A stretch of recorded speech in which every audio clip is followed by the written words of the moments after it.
नमस्कार मित्रांनो, मुख्यमंत्री लाडकी बहीण योजना यामध्ये नवीन GR मध्ये 1912 बदल करण्यात आलेले आहे। तर त्या 12 बदलमध्ये आपल्या कागदपत्रामध्ये कोणती फेरबदल करण्यात आलेली आहे, ज्यामुळे आपल्याला फॉर्म भरत असताना अनेक अडचणींचा सामना करावा लागत होता आणि अनेकांचे फॉर्म हे पात्र देखील ठरू शकत नाही आहे।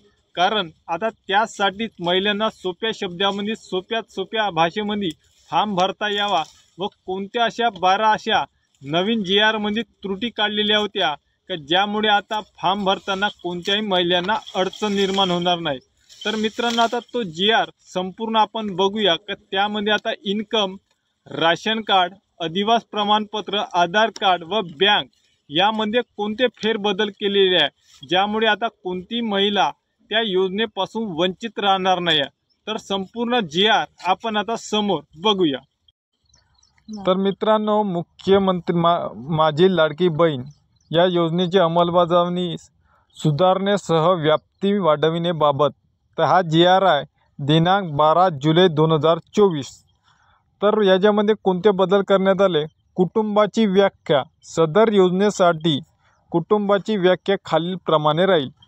कुटुंब याचा अर्थ पती, पत्नी व त्यांची अविवाहित मुले आणि मुली।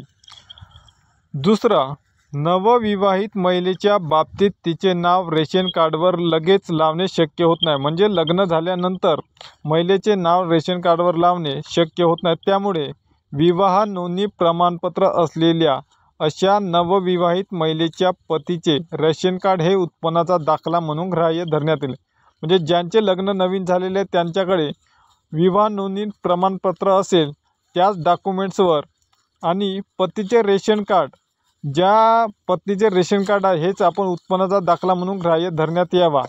आणि दुसरी अट कोणती आहे? परराज्यात जन्म झालेल्या व ती सध्या महाराष्ट्रामध्ये वास्तव असलेल्या त्या महिलेने महाराष्ट्रातील अधिवास असणाऱ्या पुरुषासोबत जर विवाह केला असेल तर अशा बाबतीत त्यांच्या पतीचे जन्म दाखला किंवा दुसरा शाळा सोडल्याचे प्रमाणपत्र म्हणजे TC, तिसरं अधिवास प्रमाणपत्र ह्या 3 पैकी एक ग्राह्य धरण्यात येत आहे। याशिवाय महिलेच्या पतीचे 15 वर्षापूर्वीचे रेशन कार्ड व 15 वर्षापूर्वीचे मतदान कार्ड हे देखील ग्राह्य धरण्यात यावे। त्यानंतर चौथा मुद्दा, सदर योजनेचा लाभ घेण्यासाठी पोस्टातील बँक खाते सुद्धा ग्राह्य धरण्यात यावे। पाचवा, योजनेच्या ऑफलाईन अर्जावरील लाभार्थी महिलेच्या फोटो काढून तो ऑनलाईन अर्ज दाखल करण्यासाठी ग्राह्य धरण्यात यावे। म्हणजेच जे आपण ऑफलाईन अर्जावरील लाभार्थीचा फोटो काढून सुद्धा तो ऑनलाईन अर्ज ग्राह्य धरण्यात येणार आहे। त्यानंतर 6वा बदल कोणता आहे? सदर योजनेअंतर्गत नागरी ग्रामीण भागातील बालवाडी सेविका, अंगणवाडी सेविका यांचे समूह संघटक, मदत कक्ष प्रमुख, आशा सेविका, सेतू सुविधा केंद्र, आपले सरकार सेवा केंद्र यांना पात्र महिलांचे अर्ज भरून घेण्यासाठी प्राधिकृत करण्यात येत आहे। म्हणजे आपल्या गावातील जे अंगणवाडी आशा सेविका जे काही आहे त्यांच्याकडून अर्ज भरून घेण्यासाठी सांगितलेले आहे। केंद्र शासनाने विविध शासकीय योजनांचे लाभ PFMSDBT प्रणालीद्वारे देण्याची प्रक्रिया कार्यान्वित केली आहे।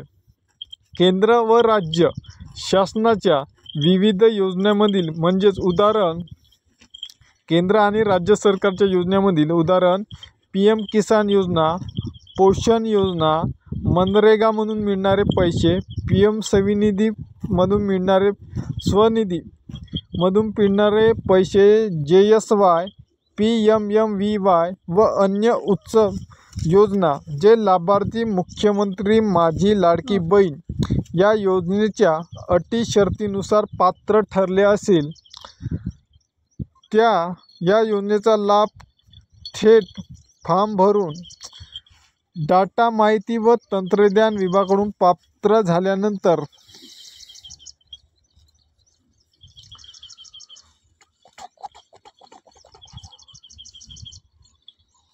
जे लाभार्थी मुख्यमंत्री माझी लाडकी बहीण या योजनेच्या अटी शर्तीनुसार पात्र ठरते त्यांचा डाटा माहिती व तंत्रज्ञान विभागाकडून प्राप्त झाल्यानंतर त्यांचे KYC व आधार ऑथेंटिकेशन यापूर्वीच झालेले असल्याने सदर लाभार्थ्यांना केवळ ऑनलाईन अर्ज भरून घेऊन मुख्यमंत्री लाडकी बहीण या योजनेचा थेट लाभ देण्यात यावा. म्हणजे त्यांच्याकडे जे या योजनेचे पैसे घेतात यांचा सर्व डाटा शासनाकडे आधीच आहे.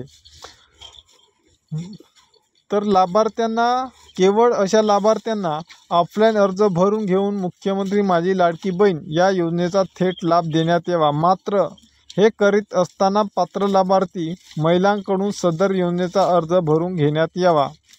गाव पातळीवर ग्रामसेवक, कृषी सहाय्यक, तलाठी, अंगणवाडी सेविका, आशा सेविका, ग्राम रोजगार सेवक, अन्य ग्रामस्तरीय कर्मचारी यांची आणि ग्रामस्तरीय समिती स्थापना करण्यात यावी.